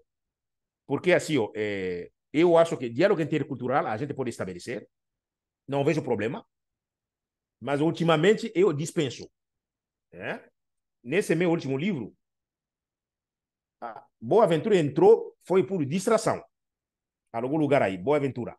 Nem deveria entrar. Porque eu tenho mais outros autores. Eu quero fazer um diálogo intra-africano sobre nossas questões. Certo? Bom, ali, quem não é africano ou africana, você vai ter que ler a gente para ver o que estamos escrevendo. Não estamos no tempo da gente ler Karl Marx, assim por diante. Aí você fez a minha pergunta na minha universidade. E isso aí é a minha crise. Ó, Israel está aqui, Mamadou está aqui, alguns estudantes meus da Unilab. Aliás, Maro, não sou eu que vou. Eu disse, eu ouvi em algum lugar o professor Bilolo, que não citei aqui, outro que está produzindo bastante. Bilolo, ou Benga, estão dizendo que foram enganados ao aprender a filosofia ocidental. Foram enganados. Veja que você sinalizou Epicúrio, o pessoal de Pitágoras, né? Você está dizendo, foram lá no Kemet aprender. Então, a questão é o seguinte: mesmo se nós vamos ler Jung, Pitágoras, vamos perguntar, o que tem da África neles, que é nosso? Vamos resgatar. Porque muitas informações que era nossa, eles roubaram, que nós não temos, mas às vezes nesses autores tu encontra. Mas quando a gente vai encontrar, a nossa interpretação vai ser diferente. Essa é a crise entre a egiptologia europeia e a egiptologia africana. Eu diria, eles devem mudar o nome de egiptologia africana. Porque cada Diop deixou a escola dele como escola de egiptologia africana. Eu estou chamando isso de estudos camitas. Eles não são estudos de egiptologia. E outra coisa, a gente pega mesmo ideograma, será que eu tenho um ideograma? Mas quando a gente chega para interpretar, não é a mesma coisa, não. Os ocidentais, eles têm uma maneira de interpretar, o que eu estou procurando aqui, eu estou encontrando para ilustrar. Eu gosto muito de desenho. Quando a gente chega para interpretar o ideograma, não. Sabe o quê? Porque pesa a dimensão cultural. O chamado debate da Unesco, quando Cheikh Diop, em 72, diz para a Unesco, chama intelectuais ocidentais, nos fecha numa sala para discutirmos sobre Kemet, o Egito. Mas eles fugiram. Eles fugiram. A conclusão no segundo volume do livro do Unesco diz o seguinte: os argumentos trazidos pelo professor Cheikh Diop e Teofilo Benga, não havia ninguém para derrubar. Na conferência do Unesco sobre a questão do Egito, Egito voltou no seu lugar, que nunca tinha saído. Egito pertence à civilização africana, respira África de ponta a ponta, na língua, na escrita, na mentalidade, na espiritualidade, em tudo. Isso ali que Dibombari está fazendo. O método dele é chamado método Kuma. Método Kuma, ou o que ele chama de hermenêutica analítica, ele vai tratando ideogramas, né? Esses são ideogramas. Ó, esse aqui é o ideograma. Ele vai ler esse ideograma a partir de línguas africanas contemporâneas. Kikongo, Chiluba, Yorubá. Para entender o que nossos avós queriam dizer com isso aqui. Esse aqui é o néter, aqui, ó. Esse é o néter, mas esse aqui simboliza a Osire. Hã? Então, tem uma dimensão cultural que dá diferença. Mamadou sabe do que estou falando. Na Unilab, falo na Unilab, qualquer lugar que me chamar. É preciso fazer cota. A lei 10.639 tem que colocar 33%. População indígena, o que vocês têm? Para ajudar as universidades brasileiras. Eles vão trazer as suas bibliotecas. 33. Eurodescendente, o que vocês têm? 30%. Africanos e afrodescendentes, quanto tem? 30%. Aí você faz igualdade na universidade. Na maneira como os departamentos são organizados, não tem saída. Nós estudamos Europa, todo tempo. Então, assim, ó, para finalizar, eu, nesse momento, estou dando uma disciplina chamada de Ciências Sociais e Sociedade Africana. Claro, esse aí é tranquilo. Mas quando eu vou dar Sociologia 1, imagina eu aqui ia falar Sociologia nasceu na Europa, nasceu o quê? Isso é mentira. Qual é o caminho que eu faço?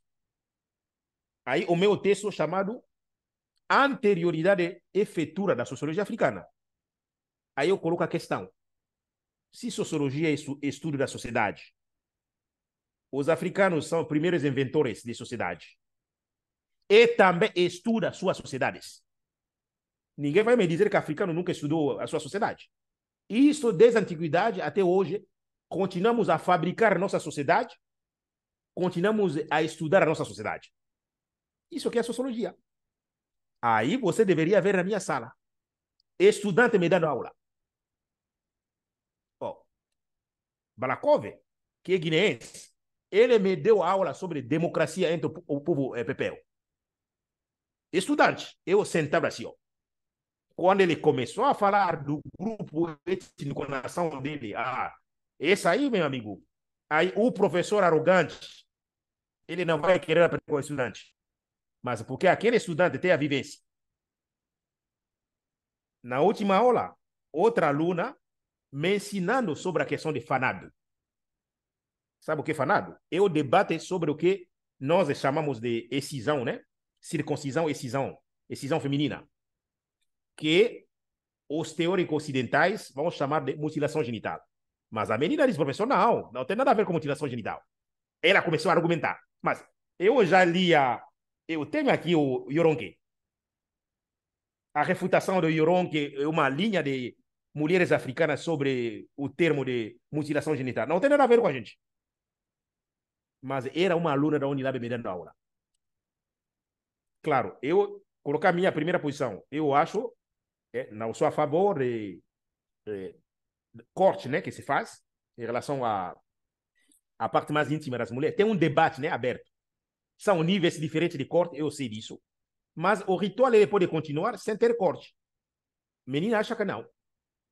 Ela rebateu, mas o que eu ia dizer perante uma mulher argumentando? Entendeu? Mas o debate está posto. Eu não sei se estou respondendo, mas eu acho que estou respondendo. Então, na Unilab são essas questões. Eu estou em crise, porque quando vão me dar Sociologia 1, não espera que eu vou falar para estudante que Sociologia nasceu na Europa, Karl Marx. Marx vai entrar. Mas eles vão ler também coisas sobre Kemet, sobre sua sociedade. Assim que a gente problematiza. Entendeu? Então, eu faço outro caminho. Mas agora, para fazer esse caminho, tem que ter conhecimento, tem que ler. Ali eu transito desde filosofia, antropologia, nasci para onde eu vou. Aí eu nasci onde me classificar. Realmente, tem momento, Mauro, que eu... não é crise, né? Não é crise, porque eu me entendo, vejo o debate científico como está sendo feito no continente aqui, e a timidez da academia brasileira, e na Unilab também, colegas, não são prontos. Não são prontos, porque não lê. Não são prontos para discutir. Mas agora, onde que vão? Zona de conforto. Zona de conforto. Ler essa nova literatura que todo estou citando aqui, o pessoal não quer saber, porque vai ter que recomeçar. Mas nós aqui, ó, estudamos os seus autores aí. Eu estudei Habermas. Eu estudava Chamalenantuma e Habermas, junto. Apple. Adorava a filosofia de linguagem. Mas muito cedo, com meus 19 anos, eu entendi que não ia fazer nenhuma dissertação em cima de Habermas. Chamele Ngantumba, esse filósofo congolês, foi o meu autor, eu fiz uma dissertação em cima dele. Indiretamente, deveria ir Habermas, nascer Apple, os outros, né? Porque a gente era obrigado, né? Bom, é isso aí. Olha, Baza, é assim, eu nem sei se eu vou abrir agora, porque, Baza, são quase Não vai nove ter tempo. horas. Nove Não vai horas. não, não vai não. Não. Ô, Baza, vamos Vamos combinar. pedir desculpa. Não, vamos, vamos combinar o seguinte. Esse curso vai ter uma outra modalidade. Ano que vem a gente continua. Eu já estou te convidando, tá? Para uma Sim, você lembra outra. que a gente conversou? Não se Eu preocupa não. lembro, né? Conversamos. É, Porque, Baza, é muita coisa, né? E eu quero reforçar aqui essa lista. Eu quero uma lista, hein? Com todas essas obras aí que você colocou. mas você na minha obra, você tem, né? Essa última obra, você tem a bibliografia. Você, você Outro usa. caminho assim para pegar a bibliografia. Veja Aham, as publicações. Aí já tem. tá Já tem. bom, Mas Baza. o que eu tiver aqui também eu seleciono, né? Eu mando, Tá, porque esse material que eu tenho aqui tem uma bibliografia selecionada. Não tem problema, não. A tá gente socializa bom. assim. Baza, É. eu nem sei como agradecer, né? O pessoal aí, eu vi que fizeram perguntas, né? É, Mas tu tem tempo para apanhar é, uma pergunta ou você oficialmente também tem que fechar? não, Como que não, tá? não, tem uma pergunta aqui interessante, dá para Pega uma, fazer. duas. Não, do Isso. Amadou, nós, africanos e afrodescendentes, de fato, produzimos conhecimento. Mas o que acontece com o seu consumo? Essa é uma pergunta. Aí tem a outra que é assim: como fazer para eliminar essas clivagens que insistem em subalternizar os nossos saberes? Então, são duas perguntas em uma do Isso. Amadou. Se complementa. É. Isso. É. Então, Ó, Mamadou é um do excelente aluno que a gente tem. Ele é bom demais. Outra pessoa deve ser. Estou vendo outros amigos aqui, Evandro, outras pessoas aqui na sala. Israel, que passou por mim também na formação.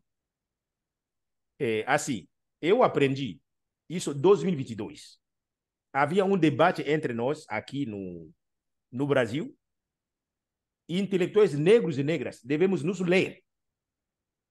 Isso, Mauro sabe muito bem. Academia é, como a gente chama? Academia é clube. É negócio de gangue.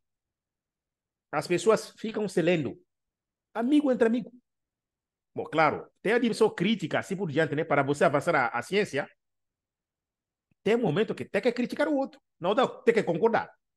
Mas não é crítica para destruir. Crítica para avançar. Uma crítica construtiva. Naquele período, 2002, dizíamos, precisamos nos ler, precisamos nos citar.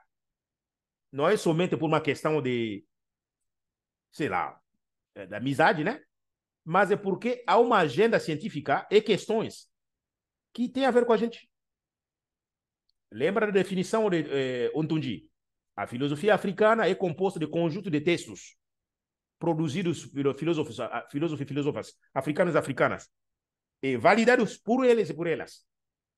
E depois, no mesmo texto sobre estudos africanos e africanos, ele coloca também uma agenda científica para o continente.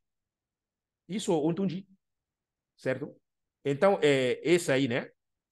Outra resposta que eu daria é preciso ficar atento, porque vamos dizer o seguinte, gente, sociedade é de todo mundo. Brasil é para todo mundo. O mundo é para todo mundo. A academia é para todo mundo. Universidade pública são públicas. Não é um grupo de gente. Se é pública, então a gente deve reivindicar esse espaço aí. Deve reivindicar para que outros saberes entrem, outras produções entrem. Isso se faz via luta. Oh, tu sabe uma forma que se faz? Quando uma universidade não coloca matéria sobre a questão indígena, questões africanas, processa a universidade. Vão lá no Ministério Público denunciar. Isso que os movimentos estão fazendo é para denunciar. Se você é estudante, denuncia no seu curso, no seu colegiado. Esse é o caminho. Senão, a galera vai ficar somente na zona de conforto. não é? Mas tem outra coisa que queria dizer. Além desse movimentação, é preciso se concentrar no essencial, não perder seu tempo. Bom, mas se não lutar, eles vão ficar do jeito que está. Mas você também não pode gastar muita energia, porque tem outras coisas que você pode fazer. A gente pode fazer. Isso aí são muitas pessoas assim que eu conheço, todos nós estamos nesse movimento. Então, muitas vezes, né, universidade, alguns espaços, você pode criar outros espaços, fazer outros movimentos. Gostei muito da expressão da professora Sandra, universidade paralela, que ela chamava, né? Universidade paralela. Então, às vezes, universidade, saberes é feito também com afeto e compromisso, né? Por isso, eu estou aqui, professor Mauro, né? Percepção que eu tenho, né, ao seu trabalho, à sua luta. Aí, quando você me chama, né, me organizo para estar junto, né? Se não, outros lugares eu não vou. Assim, realmente. Porque não vou perder tempo. Eu quero somar. Porque eu tenho certeza, né, da maneira como você educa as pessoas, né? A sua luta antirracista, professor Mauro. Aí sim, aí eu vou querer somar, né? Vou querer estar lá para junto que possamos fazer, né? Nesse Brasil melhor que a gente quer. Bom, basicamente isso, gente. Muito obrigado. Bom, Baza, é o seguinte, tem mais uma pergunta, não sei se cabe, Vamos que, eu, lá, vamos lá.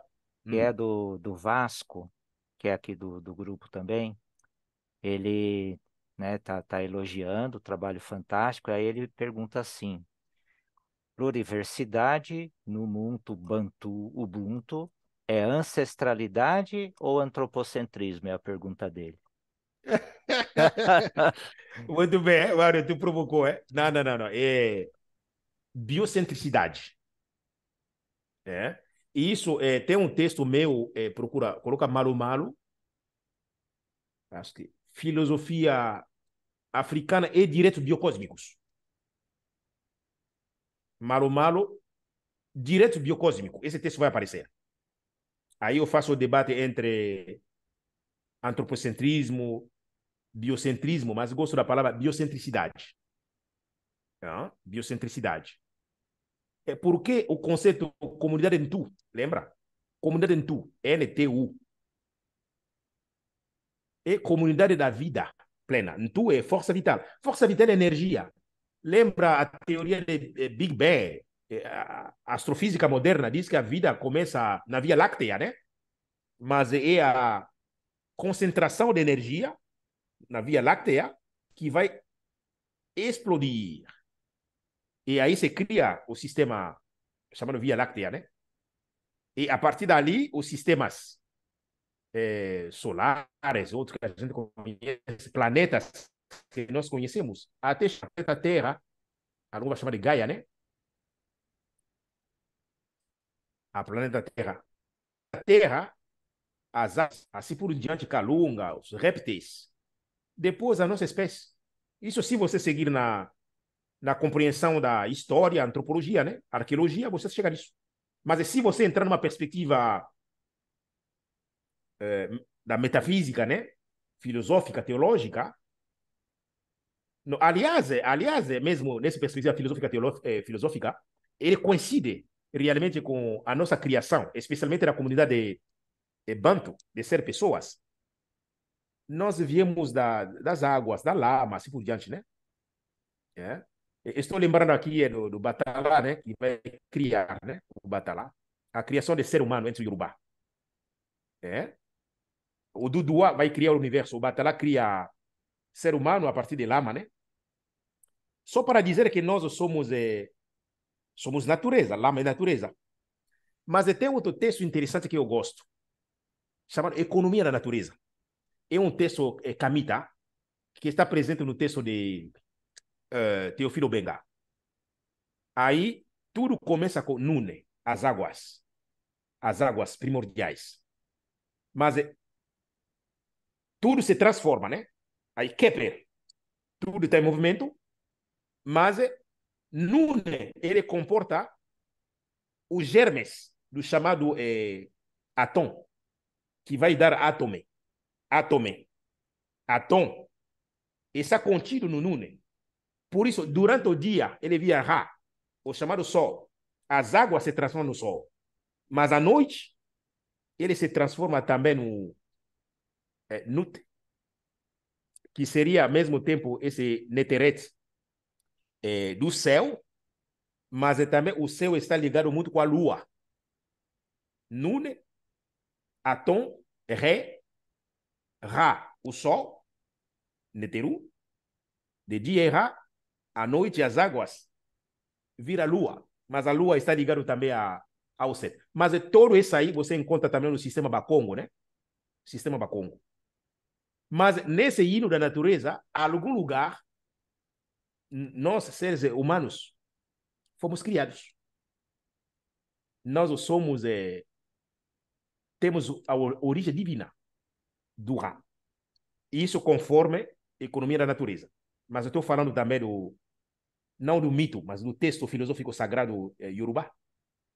E pega outros textos, vão na mesma linha. Mas vou finalizar com o texto da tradição viva dos Bambará. Mangala vivia sozinho. Mangala, ser supremo, incriado, a força original, que vai se autocriar sozinha. É pré-existente. Aí ele criou, ele pegou seus pedaços, criou 21 seres. Só que nenhum desses seres que ele criou lá conseguia comunicar com ele. Aí Mangala pegou de novo esses seres, 21. Aí ele criou Maa, M-A-A. Aí botou o sopro dele no Unamaa. Esse sopro lhe deu a capacidade de falar a palavra. Por isso a palavra é divina. Aí que nasce a comunidade humana, conforme os Bambara. Somos a soma de todas as energias que existem no mundo, o ser humano. Não sou eu a falar. São textos.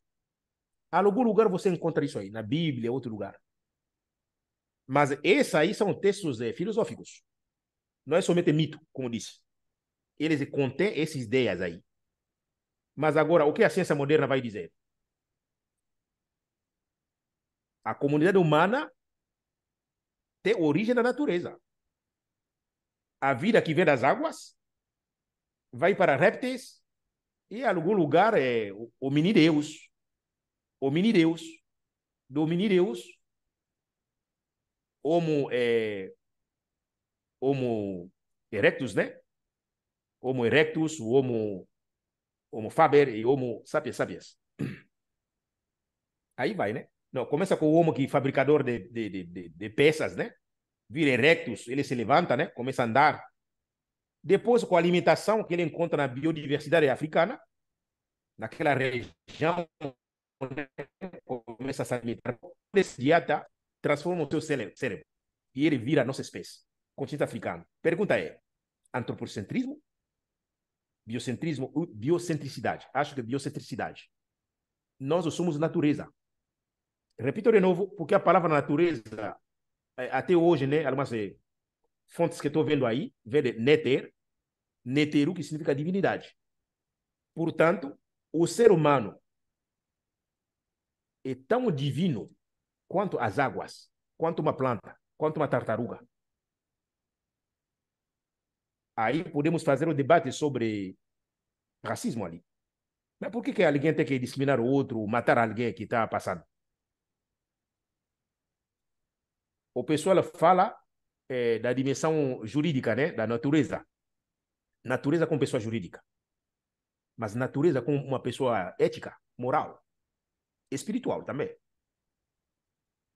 Então, nisso aí que, digamos, o paradigma africano nos impura para debates. Está mais na biocentricidade, né? Na comunidade da vida. Certo? E por aí. Vaza, Obrigado por... o Vasco aqui escreveu esplêndido, não tenho outras palavras. Nitondele axé. Então, dele, Vasco.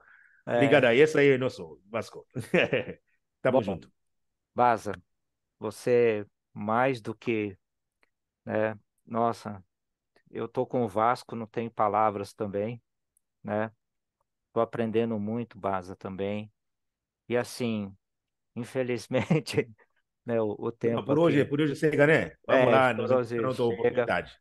Baza, fica Hum. aqui. Eu agradeço você como um grande amigo que eu tenho, tá? E agradeço você também em nome aqui do grupo de estudos filosóficos, GFI, em nome aqui também da instituição, a FATEC de Mauá. E Baza, sempre uma alegria e queremos você aqui outras vezes. E vamos conversando, Baza, mantendo esse contato. Fica aqui então os nossos agradecimentos a você, aos seus alunos, seus companheiros, né? Eu não sei nomear todos, mas eu agradeço a todos eles que estiveram aqui, aqueles que precisaram sair um pouco mais cedo também, né? Agradeço aqui também particularmente o Amadou que dispôs os links aí, né, onde podemos encontrar obras, né, da filosofia africana, enfim. E conte conosco, Baza. Conte Muito conosco obrigado, professor. porque essa eu escrevi aí que eu quero ser, né, eu sou um defensor da biocentricidade, porque não podemos, né, Baza, falar de ética se não há respeito à vida, né? E a vida, ela não discrimina, a vida é para todos, né? Então, Baza, fica aqui meu agradecimento. Por hoje, então, damos aqui por encerrado, né, o nosso encontro, é o nosso nono encontro.